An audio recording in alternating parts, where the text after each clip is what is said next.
Here are easy steps to download the iOS 26 update using mobile data. First, you gotta allow your iPhone to use more data. Go ahead and open the Settings app on your iPhone. Scroll down to Mobile Data or Cellular Data. Now look for Cellular Data options.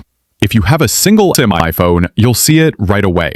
For dual SIM iPhones, tap on the active SIM with the cellular plan. Then choose Allow More Data on 5G under Data Mode.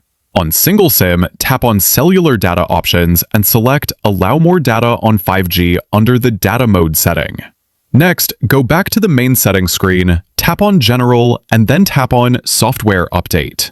Check for the new iOS update. Your iPhone will now be able to download gigabytes of data over your mobile or cellular plan. Alternatively, you can connect your iPhone to another phone's hotspot to download the update using that connection.